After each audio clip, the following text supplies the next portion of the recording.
Vamos girar a pauta aqui, que a gente tem as críticas do Lula ao Campos Neto, né? Eu acho engraçado, cara, que muita gente fica espantada com essa história, né? Ah, meu Deus, o Lula criticou o Campos Neto, que isso não deveria acontecer, que absurdo o presidente fazer isso.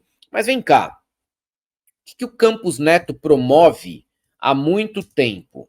Ele promove encontros, jantares e, sim, ele age para sabotar o país. Não é novidade para ninguém. O presidente do Banco Central se reunindo e já cogitando ser ministro em 2026. É novidade para quem? Me diga, é novidade para quem que há uma intencionalidade, no caso do Campos Neto, em sabotar o país e ter o próprio projeto político. Não é novidade para ninguém. O Lula hoje deu uma entrevista para a CBN em que ele fala justamente isso, né? Ele fala que a única coisa desajustada no país no momento é o comportamento do Banco Central. Ele afirma que o presidente do Banco Central, Roberto Campos Neto, não tem nenhuma capacidade de autonomia, tem lado político e trabalha mais para prejudicar o país. Essa aqui foi a frase do Lula. E aí, Sérgio Moro, sempre equivocado, apareceu para comentar, tá? Moro se confunde e critica em Lula o que é feito por Campos Neto. Ele foi lá, tentou fazer uma crítica sobre o Lula, ele mirou no Lula, mas acertou no que o Campos Neto faz toda semana. Infelizmente, na América Latina, nós temos não raramente uma tradição de populismo. Seja populismo de um lado ideológico, seja populismo de outro lado ideológico. Isso faz que nós precisemos, muitas vezes, reforçar a segurança e a proteção das nossas instituições. Se não nos faltássemos razões para a PEC, aqui, com todo respeito a quem dela discorda, hoje tivemos um exemplo. Porque hoje nós vimos um ataque do presidente da República, um ataque pessoal, contra o presidente do Banco Central às vésperas de uma reunião do Copom. Se não fosse a garantia da independência do Banco Central, muito bem aprovada por essa casa, pelo Senado, pela Câmara, de autoria de Vossa Excelência, certamente o presidente do Banco Central já teria sido demitido há muito tempo. Câmara. O que colocaria o Brasil num cenário de absoluta instabilidade da política monetária. A forma como eu entendo a PEC, ela visa reforçar a autonomia do Banco Central. Nós ouvimos há pouco aqui do senador Sérgio Moro que essa questão do Banco Central transcende uma questão de governo. E isso, senhor presidente, é verdade. Mas o que ficou claro na intervenção do André Lara Rezende, coerente, objetiva, consequente, foi que essa discussão não transcende a questão fiscal. Pelo contrário, a agrava. Nós estamos vivendo no Brasil uma circunstância dramática.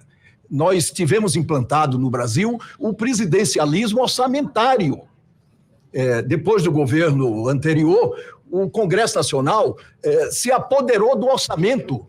Hoje, a participação congressual no orçamento é de 53 bilhões de reais, sem qualidade absolutamente nenhuma. Eu também, como Alessandro, eu tenho muita dúvida a respeito da PEC, da sua eficiência, da oportunidade de discussão.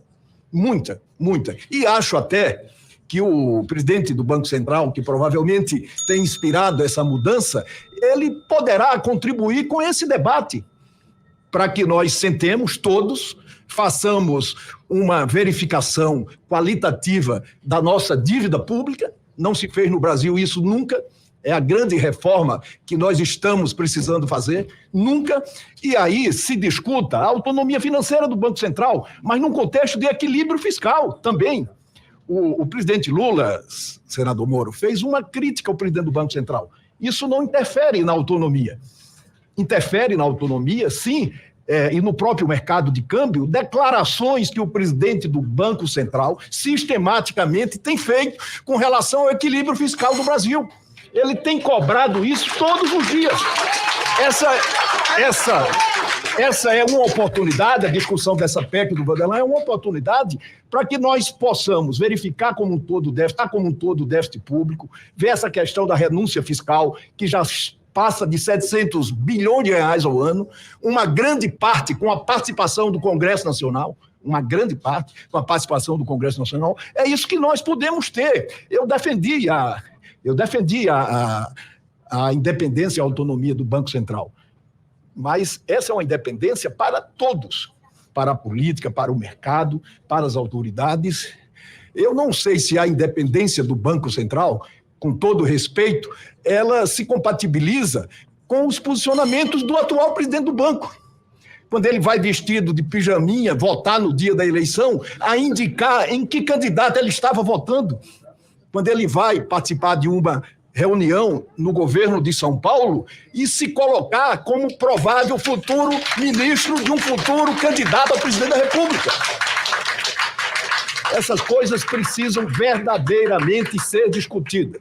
E acho que o presidente da República, ao dizer que vai fazer uma verificação do gasto público e que se compromete a cortar, ele está fazendo exatamente o que devia ter feito desde o momento que assumiu, que tomou posse na presidência da República do Brasil.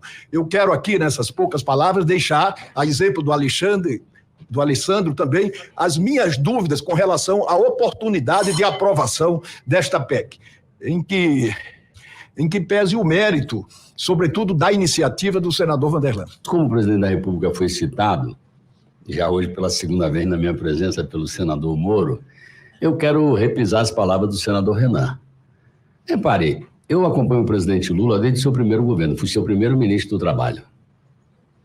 Ele contratou, escalou para ser presidente do Banco Central, nada mais, nada menos que um ex-dirigente do Banco de Boston.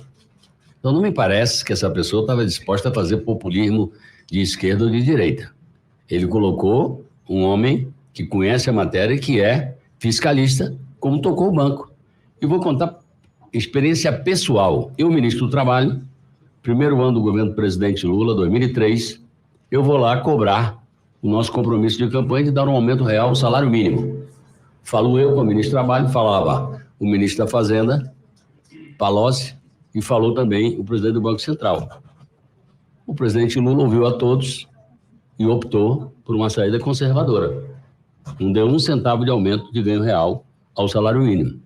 Segundo ano, 2004, eu ainda ministro do Trabalho. Volta-se à mesa do presidente da República, o mesmo debate. Que reajuste vamos fazer ao salário mínimo? Eu, de novo, cumprindo minha tarefa como ministro do Trabalho, demandei um aumento com ganho real. Falou o ministro da Fazenda, falou o presidente do Banco Central, arbitra o presidente da República, arbitrou pelo conservador, não deu pelo segundo ano consecutivo ao ganho real, salário mínimo. Eu voltava à minha Bahia e tinha que explicar para o meu povo, do meu partido, que ele não tinha ido para a direita, que ele estava sendo apenas responsável e cauteloso, porque sabia o que poderia acontecer se exagerasse na dose do gasto. O resto das histórias, Vossas Excelências conhecem. Como ele saiu do governo, como ele ultrapassou esse período todo. Então, não busquem ali um irresponsável fiscal. Não busquem ali um irresponsável fiscal. Não existe essa figura na cabeça desse senhor chamado Luiz Inácio Lula da Silva. A única coisa que ele diz é que ele não vai botar o torniquete na área social como foi colocada durante 4 anos do governo anterior.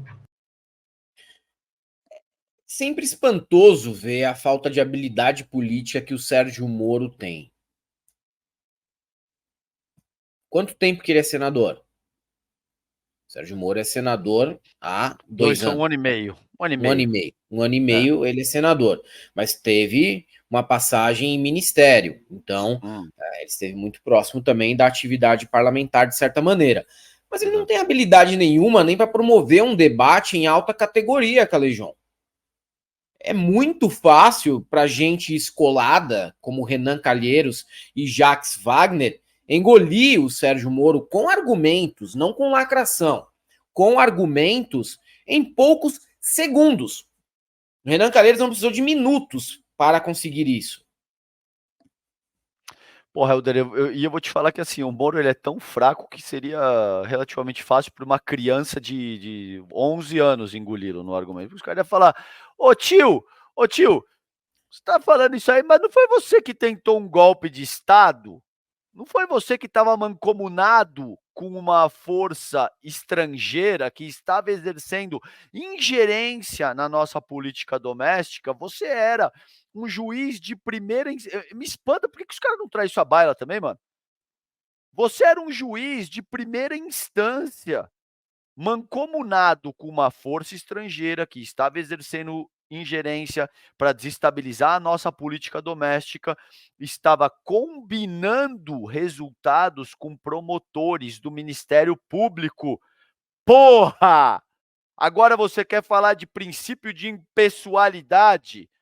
Você quer dizer que o governo está atacando o Campos Neto? Isso aí está combinado com a imprensa também, tá?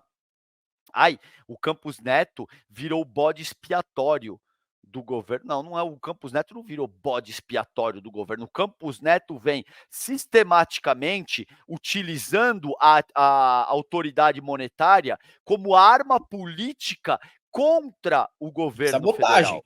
É uma sabotagem aberta. E nesse processo, ele vem aloprando a economia do país inteiro. Para atacar o governo Lula, ele vem sabotando a economia nacional inteira. Então não é se espantar que o Sérgio Moro defenda o Campos Neto, porque o Campos Neto está seguindo exatamente a mesma cartilha que o Moro seguiu. Ele tenta desestabilizar um governo democraticamente eleito. Ele vai tentar botar outro governo, um governo Tarcísio, no lugar, e aí ele vai querer assumir a Fazenda.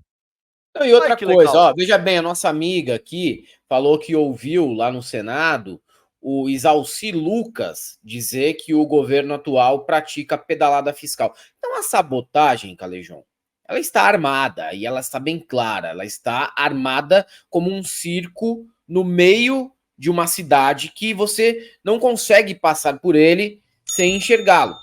Tá armada a sabotagem. Isalci Lucas falando de pedalada. O presidente do Banco Central já em conluio com lideranças de direita e com a imprensa. Aí você tem o Sérgio Moro falando sobre as declarações do Lula de hoje de manhã e apelando para aquela velha história batida da extrema-direita sobre populismo. É porque o populismo... Como assim, Sérgio Moro? Como assim?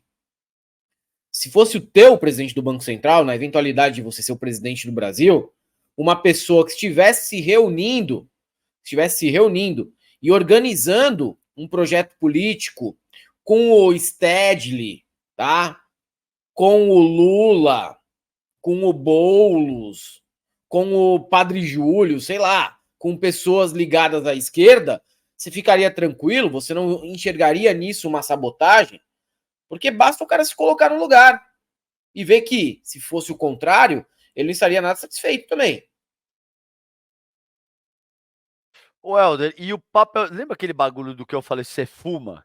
Daquele negócio, daquele vídeo lá que tem os caras falam: Ô, mano, o que você tá fazendo? Você vai colocar muita pimenta. O cara fala: cala a boca, mano, você fuma, velho.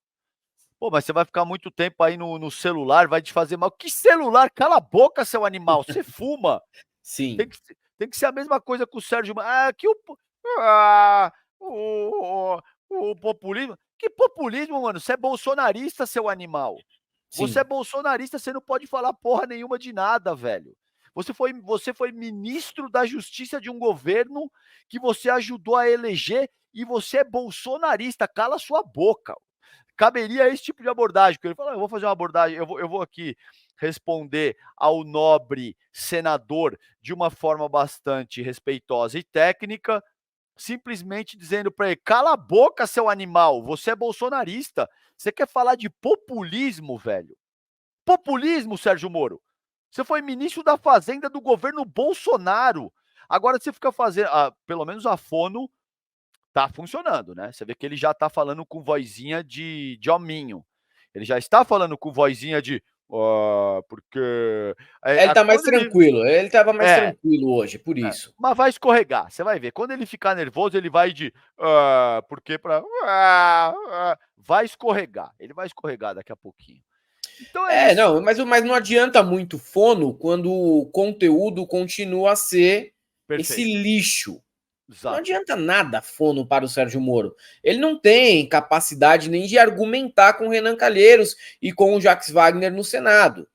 É sempre essa vergonha completa. Ele pode não apelar para aquela lacração dos bolsonaristas, trazer pautas absurdas e as fake news que rolam no Zap, mas essa abordagem do Sérgio Moro também não é lá grandes coisas, né? Não adianta para a direita, se quisesse procurar uma alternativa, jamais ela estaria no Sérgio Moro, que também é muito fraco.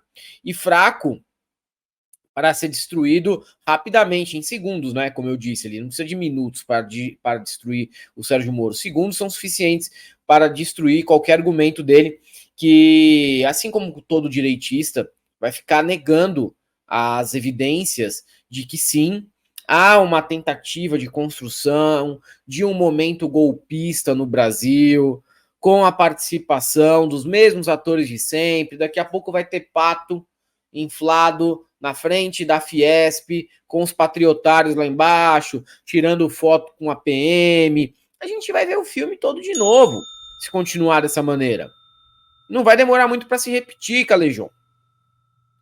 Com senadores que nem são os senadores mais bolsonaristas, como o próprio Isalci, metendo essa, você pode ter certeza que a gente vai viver os próximos meses e anos aí dentro de um governo que vai ficar sendo cercado por todos os lados. É pastor tentando criar celeuma em cima de pauta de costumes, é o outro tentando pegar algum deslize para ver se tem pedalada.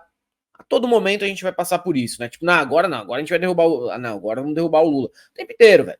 É o tempo inteiro que a gente vai passar por isso daqui até o final do governo, mas também era previsível. Era previsível com o Congresso que a gente tem, com as instituições que nós temos. A gente não pode esquecer também que o Congresso, ele é reacionário, mas as instituições também são.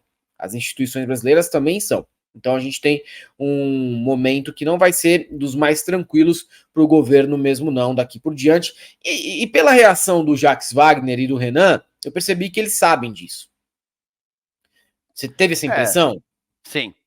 Mas eu acho que é o seguinte também, cara, tem uma diferença fundamental que eu vejo, Eldio, que é o seguinte, cara, na ocasião da derrubada da Dilma, da Lava Não, Jato... eu não digo nem que vai derrubar, mas que existe existe um ensaio. Com isso eu concordo totalmente que o governo está cercado de todos os lados e existem ataques coordenados em múltiplas frentes. Concordo, nem teria nada a acrescentar. A única diferença é que eu acho que é o seguinte, cara, naquela ocasião, basicamente toda a mídia corporativa hegemônica estava uníssona em cima de criminalizar o PT, e o Lula, e a Dilma, e etc e tal. Então, durante basicamente 10 anos, mais até, cara, de 2005 a fundamentalmente 2018, você teve todos os principais veículos de comunicação do país, mano, considerando rádio, Sim. TV, jornal, assim, imbuído dessa missão de, cara, vamos criminalizar o PT, vamos atacar a imagem do Lula e da Dilma como quadrilheiros, como os principais bandidos da república e tal. Então isso foi muito forte, e o resultado desse antipetismo que foi gerado aí, a gente vê até hoje, porque, cara, não é todo dia que você consegue reunir, a despeito da mídia brasileira ser muito concentrada na mão de pouquíssimas famílias, não é todo dia que você consegue uma unanimidade total dessa galera enviando o mesmo recado para a população, dezenas, centenas de milhões de pessoas durante 10, 11, 12 anos. Isso é uma monstruosidade, cara, entende? Então eu concordo contigo, é claro, é evidente perceber que isso está sendo tentado. Eu só acho que nessa ocasião não vai ser tão eficaz como foi, por exemplo, no impeachment da Dilma e na inelegibilidade do Lula, por conta disso, porque hoje a coisa está mais difusa. Hoje existem parcelas que estão tentando, você tem a Globo relativamente alinhada ao governo em alguma medida, pelo menos até aqui. A Globo continua sendo a principal força hegemônica do país. O que quer que eles se proponham a defender ou a atacar, ganha muita ressonância. Então, mas você tem total razão, velho. É fácil perceber que eles estão tentando de todas as formas azedar o pé do Lula. Isso aí é fácil perceber. Pelo menos para criar o clima, né? Um clima de golpismo, existe a intenção aí desse cerceamento do governo, né, cara?